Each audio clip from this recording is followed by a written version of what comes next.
Hey folks, this video is part of a series on GitHub Copilot feature highlights. To find the other videos, go to github-copilot.zebia.ms. We get this question asked quite a lot when we give training. What the heck is GitHub Copilot? What can you actually do with it? What does it mean for me?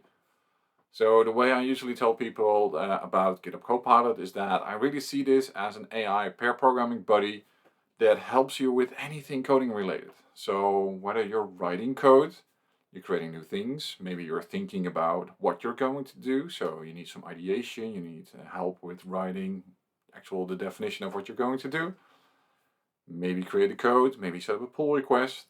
It goes through the entire software development lifecycle, from pull requests, analyzing them, and there's now an option to do an automatic review of your pull request.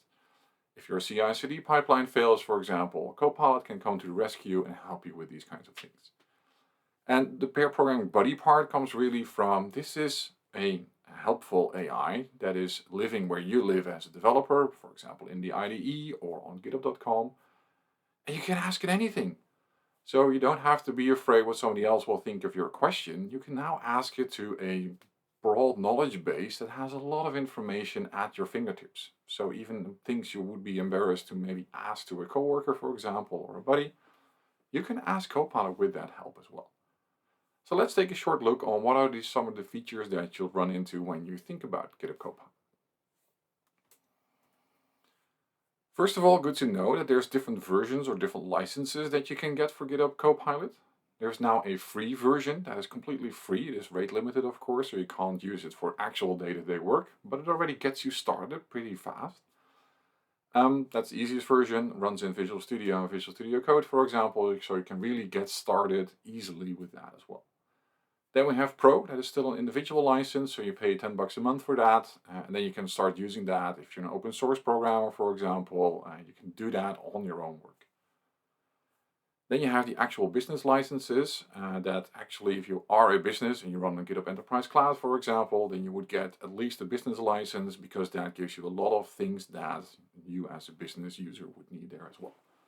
And on top of that, there's an enterprise license that gives you even more functionality on top of that.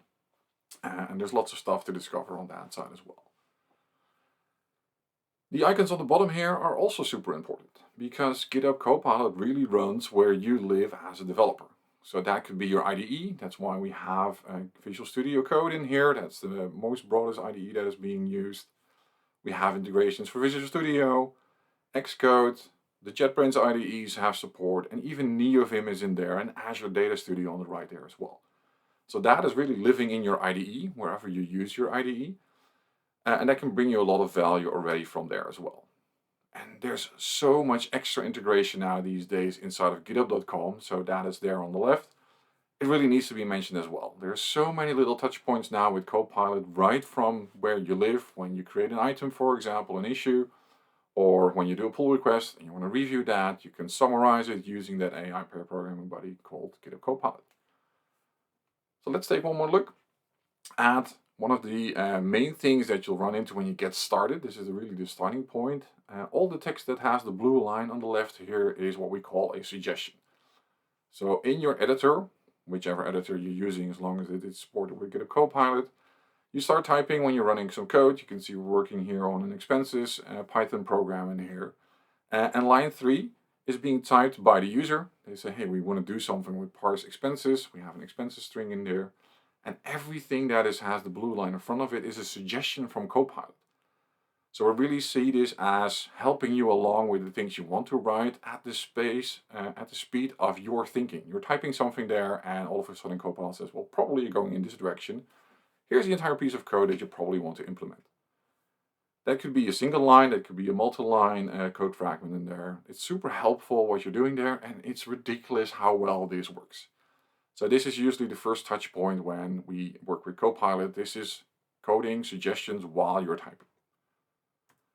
The next main integration is chat. So this lives either in the browser, github.com has a very nice integration, or in your IDE as well.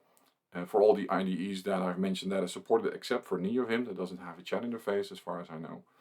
All the other stuff, you can go to GitHub Copilot chat and start a chat conversation with either your code or in this case a repository, for example. So if I play the animation, you can see that they're asking a question on how to do something with Primer, a CSS framework, and then GitHub Copilot comes to the help and says, well, these are all the things you can do using Primer. And there's even links in here that point you to documentation, references in the repository, and things like that. So super helpful to get more understanding of either a repository or your code. And you can ask questions in that spectrum as well, saying, hey, I have a code in here. This is not performing very well. How can I make this faster, for example? Or, hey, I want to prevent malicious input, for example. How can you help me protect my code from evil things a user might do, for example? All those key things you can ask GitHub Copilot in the context of where you are working, so your browser or your IDE.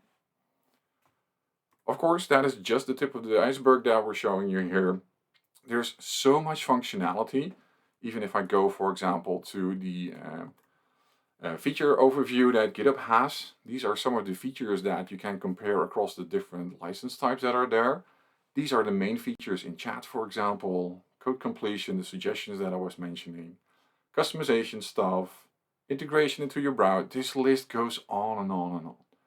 So if you want to know more, then go to the website we have prepared, github-copilot.zebia.ms, where we, myself and a lot of colleagues, have shared tons of little videos, bite size, maximum of 5 minutes, maybe 7 minutes, of extra tips and tricks on GitHub Copilot. Like, hey, have you seen this feature already? This is what it does, just that single feature. This is now so broad that this is a whole scala of little bite-sized nuggets that we have in there. So I recommend go there and learn more about all the different features that you have. Visit github-copilot.zebia.ms for the other videos.